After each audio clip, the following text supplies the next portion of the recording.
രാധികെ, ഇനി അന്വേഷിക്കാത്ത സ്ഥലമില്ല. എവിടെ പോയിരുന്നു? എന്തു പറ്റി നിനക്ക്? പറ, എന്തുണ്ടായി?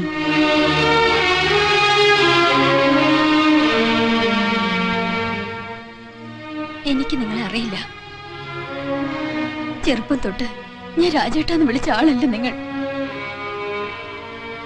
ഇവിടുന്ന് പോണെന്ന് പറഞ്ഞപ്പോ ഇത്രയും ഞാൻ വിചാരിച്ചില്ല. ചേടാ, ഇതൊന്നും മനസ്സിലാവുന്നില്ലല്ലോ.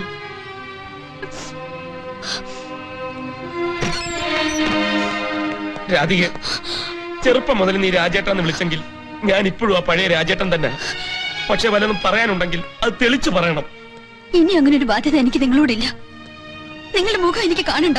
കുട്ടി, കാര്യം എന്താണെന്ന് എനിക്കറിയില്ല.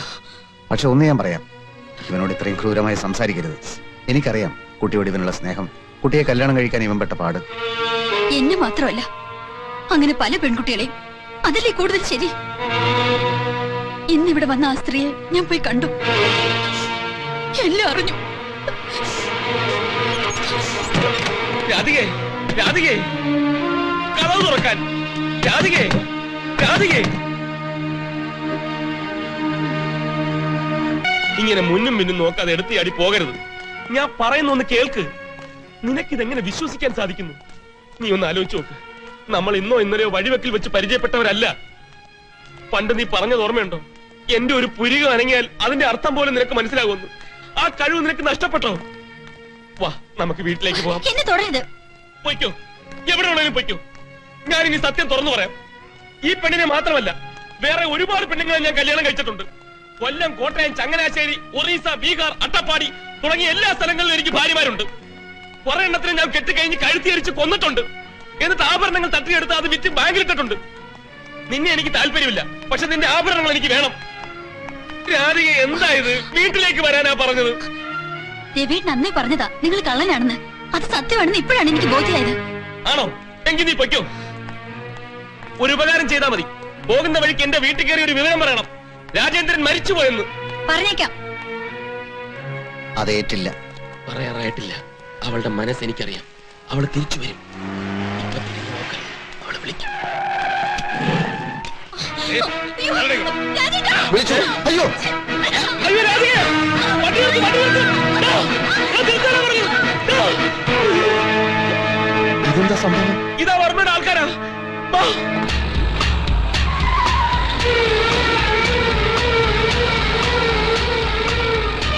വേഗം വിട്, വേഗം വിട്. ഇടത്തോട്ട്, വലത്തോട്ട് വിട്ടെ. നേരെ പോ. വലത്തോട്ട് വിട്ടെ. വണ്ടി എളുപ്പം പോ. ദൈവമേ, എങ്ങോട്ട് പോയെന്നും കണ്ടില്ലല്ലോ. ഒരു മാരുതി വാനാണ് കേട്ടോ. എന്താ അവളല്ലേ?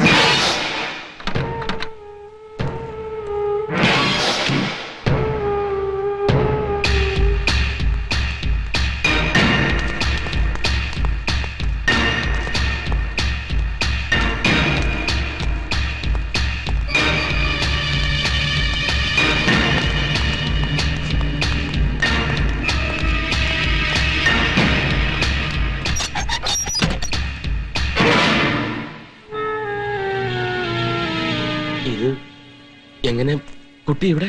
ഞാനിപ്പോ എവിടെയാണ്? ഇവിടെ എന്ത് ചെയ്യുന്നു? ഇവിടെ ചില ബിസിനസ് ഒക്കെ ചെയ്യുന്നു. ആ, മനസ്സിലായി മനസ്സിലായി. കൂടുതൽ പറയണ്ട. പക്ഷെ ഞങ്ങളോട് വേണ്ടായിരുന്നു. കുട്ടിയെ പോലീസ് തരുന്നു. വർമ്മ പരക്കം പാഞ്ഞു. ഒരു പ്രശ്നമില്ല കേട്ടോ. എവിടെ പോലീസ് അറിഞ്ഞു? വർമ്മ എവിടെ പരക്കം പാഞ്ഞു? ആരായി വർമ്മ? വർമ്മ കൽപ്പന തിയേറ്റേഴ്സിൽ. നീ വന്നേ, നീ വന്നേ. നീ എന്ത് മണ്ടനാണോ? ഇവളെ ഇപ്പൊ കണ്ടുമുട്ടിയത് ഭാഗ്യാന്ന് കരുതിക്കോ. വർമ്മയെ ഉടനെ ഫോൺ വിളിച്ച് വിവരം പറയാം. ഇവളെ കൊടുത്ത് രാധികയെ വാങ്ങിക്കാം.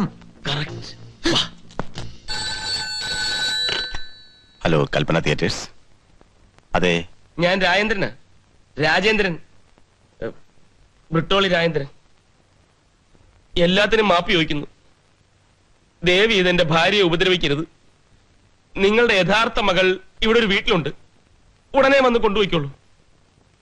എന്റെ ഭാര്യയെ കൊണ്ടുവരാൻ മറക്കില്ലല്ലോ. വീടോ? വീട് ആ കായലിന്റെ സൈഡിലുള്ള റോഡിൽ കൂടെ നേരെ വന്നാ മതി. ലെഫ്റ്റ് സൈഡിലുള്ള ഓടിട്ട 2 നില വീട്. ഉടനെ വരുമല്ലോ. സാറെന്റെ കാണപ്പെട്ട ദൈവമാണ്.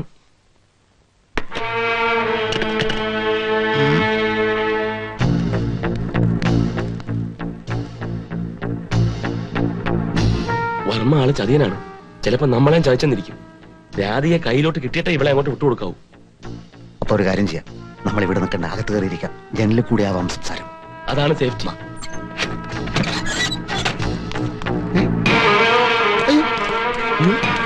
ഇവളെവിടെ?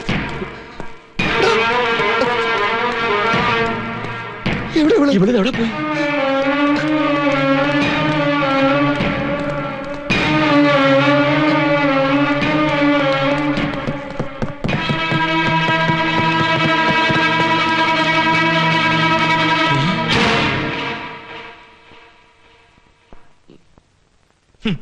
വരണം. രണ്ടാൾക്കും സുഖം തന്നെയല്ലേ? എന്റെ ഈ അവസ്ഥ കണ്ടല്ലോ, എങ്ങനെ ഇഷ്ടപ്പെട്ടോ? സാറെങ്ങനെ ഇവിടെ? ഇവന്റെ ഭാര്യയെ കാണാനില്ല. ഞങ്ങളിങ്ങനെ അന്വേഷിച്ച് പോകുമ്പം ഭാര്യയെ പോലെ ഒരു സ്ത്രീ വീട്ടുമുറ്റത്ത് നിൽക്കുന്നുണ്ട്. അകത്തൊന്ന് നോക്കിയപ്പോ കാണാനില്ല. ഇതെന്ത് പറ്റി സർ? ഒന്നും അറിയാത്ത പോലെ. എടോ, ആ നാടകക്കാർ എന്നെ എന്റെ ആൾക്കാരെയും തലങ്ങും വിലങ്ങും ഇട്ട് പെരുമാറി. ആണോ? ആ വർമ്മ തെണ്ടിയാണെന്ന് ഇപ്പൊ സാറിന് മനസ്സിലായല്ലോ. കൂട്ടത്തിൽ വേറെ ഒരുപാട് കാര്യങ്ങൾ മനസ്സിലായി. അപ്പുക്കുട്ടനോട് ഞാൻ ഒരിക്കൽ പറഞ്ഞില്ലേ, ഫാദർ മരിക്കുമ്പോ അമ്മ കണ്ടോത്തുപടി റോഡിൽ ഒരു 2 നില കെട്ടിടം. എനിക്കാകെ കിട്ടിയ സ്വത്ത് അതായത്. ബാക്കി മുഴുക്കെ ഞാൻ തന്നെത്താൻ ഉണ്ടാക്കിയതാ. എന്ന് വെച്ചാൽ ഞാൻ അത്രയ്ക്ക് മോശക്കാരനല്ല എന്നർത്ഥം. ആ എന്നെ എന്റെ ശമ്പളക്കാരായ നിങ്ങള് ഒരുപാട് വിഡ്ഢിവേഷം കെട്ടിച്ചു. എന്നാ കേട്ടോ, പമ്പര വിഡ്ഢികൾ നിങ്ങളാ. Sajitha, please come.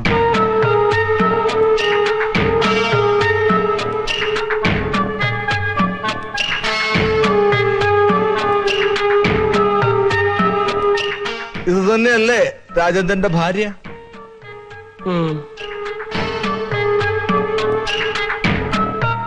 എനിക്ക് ചില ദൗർബല്യങ്ങൾ ഉണ്ടായിരുന്നു, സമ്മതിച്ചു. എന്നാലും വലിയ തെറ്റുകളൊന്നും ചെയ്തിരുന്നില്ല. തന്റെ ഭാര്യയെ കുറിച്ചുള്ള ഇയാളുടെ വർണ്ണനകൾ കേട്ട് ഒന്ന് ഇളകിപ്പോയി. അന്നത്തെ കാര്യം പറയുകയാണെങ്കിൽ സാഹചര്യങ്ങളൊക്കെ അനുകൂലം, ഉള്ളിലുള്ള മദ്യത്തിന്റെ സപ്പോർട്ട് വേറെ. വഴങ്ങുന്നില്ല എന്ന് കണ്ടപ്പോ എന്റെ നിയന്ത്രണം പോയി. ഞാനൊരു വൃത്തികെട്ടവനായി.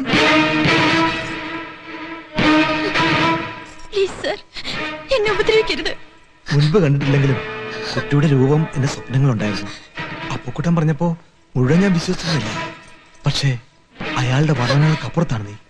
ഒന്നും എനിക്ക് വേണ്ട. എന്റെ മാറി തലയയച്ച് എന്നെ ഇഷ്ടമാണെന്ന് ഒരു വാക്ക്, അത് മാത്രം മതി. എന്റെ അടുത്തേക്ക് വരരുത് പ്ലീസ്. ഇഷ്ടമാണെന്ന് പറയൂ, ഒരേ ഒരു പ്രാവശ്യം.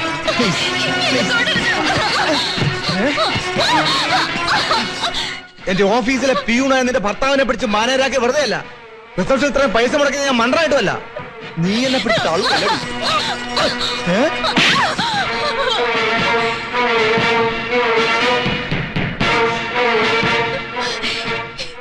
എന്നെ ഒന്നും ചെയ്യില്ലേ സാർ, എനിക്കൊന്നും അറിയില്ല.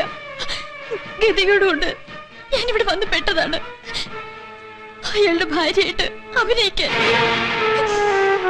പക്ഷേ ഇങ്ങനൊരു അവസ്ഥ എനിക്ക് ഉണ്ടാവുമെന്ന് ഞാൻ അറിഞ്ഞിരുന്നില്ല.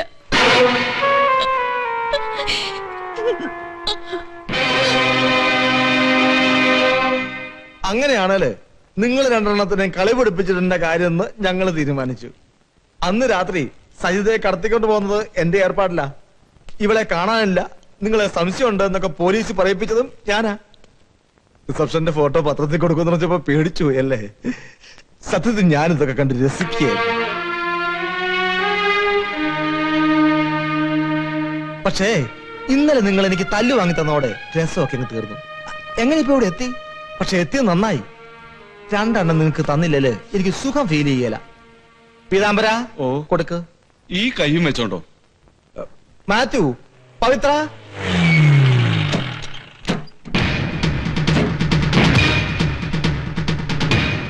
അയ്യോ സാറേ, ഇന്നലെ നമ്മളെ തല്ലിയവരാ. എന്റെ ഈശ്വര, അവന്മാർക്ക് തല്ലി മതിയായില്ലേ? രാധിയെ കൊണ്ടുവന്നാ അവന്മാരെ അകത്ത് വിടരുത്.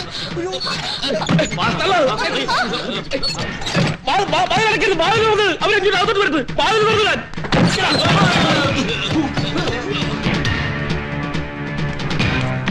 എന്റെ ഭാര്യ എവിടെ? ഏത് ഭാര്യ എന്ത് ഭാര്യ? പോടാ അവിടുന്ന്. ഇവിടെ വാടി ഇവിടെ. രാധിയെ കിട്ടാതെ ഒരു കളിയും നടക്കില്ല.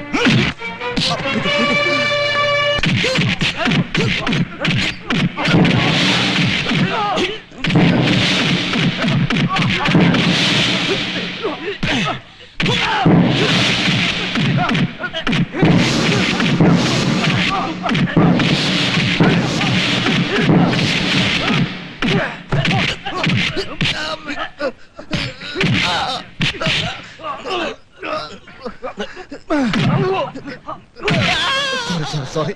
അയ്യോ,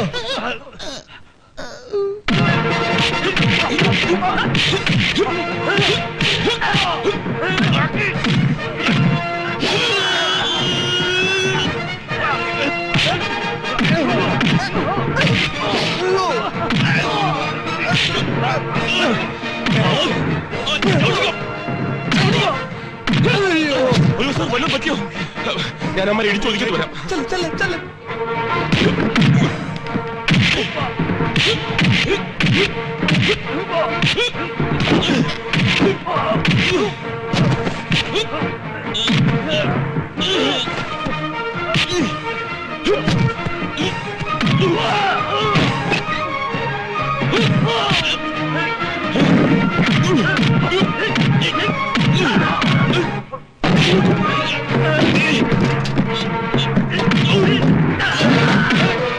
അയ്യോ, ഒളിഞ്ഞ കൈക്കില്ല, അടിക്കല്ലേ. അയ്യോ,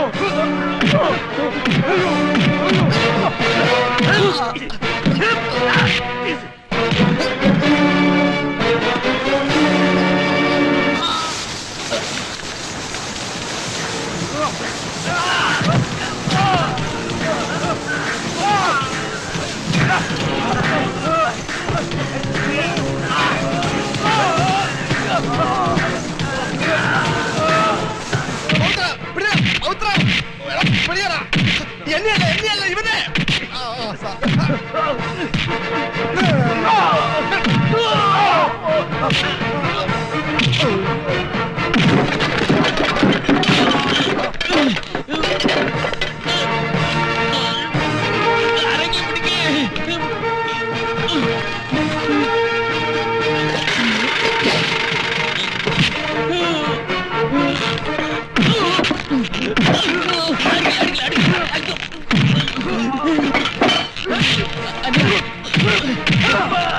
കുറച്ചേരം പിടിച്ചാനിയാ. അയ്യോ, നമ്മളില്ല കേട്ടോ.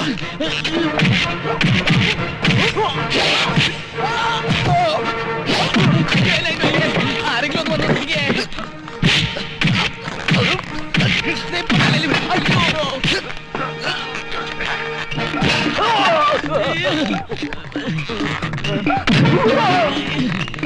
എന്റെ പൊന്നു സാറേ, ഇതൊന്ന് പിടിച്ചേ. അയ്യോ, എന്റെ കൈ വേനായിട്ട് ഒന്ന് വേഗം പിടിക്കാം സാറേ.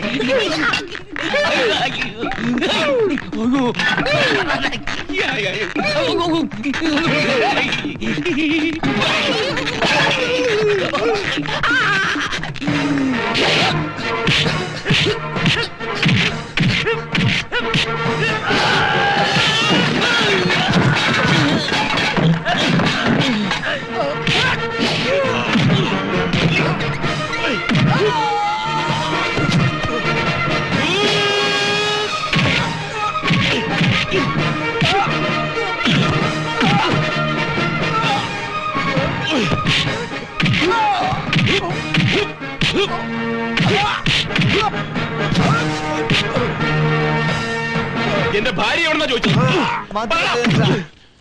ഇനി കലാകാരന്റെ ശരീരം ഇടി താങ്ങുകയല്ല. വർമ്മ സാറേ, ഇനി സജിതയെ വിട്ടേക്ക്. ഇവളെ ഞാൻ കല്യാണം കഴിക്കാൻ പോവാ. എന്റെ അമ്മയുടെ സമ്മതം കിട്ടുന്നവരെ ഇവിടെ താമസിപ്പിച്ചതാ. പീതാംബര, ഇനി സാറിന് വാൻ ഓടിക്കാൻ ബുദ്ധിമുട്ടായിരിക്കും. ഇയാളെ നാടകയ്ക്കാൻ പോലെ കൊണ്ടാക്കിട്ടു. ആരും വേണ്ട, ഞാൻ തനിയെ പോയിക്കോളാം. പോയാലോ? രാധിയെ കൊണ്ടുവരാൻ താൻ വാക്ക് പറഞ്ഞല്ലേ? രാധിയെ വിടറോ?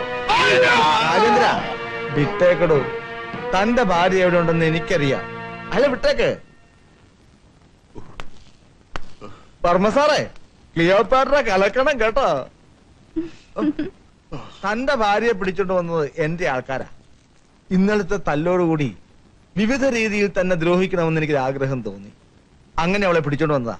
പക്ഷേ സജിതയെ വർമ്മയിൽ നിന്ന് ഇപ്പൊ രക്ഷിച്ചത് നിങ്ങളാ. അതോടെ പകുതി ദേഷ്യം മാറി. എന്നിട്ട് രാധിക എവിടെ സാർ?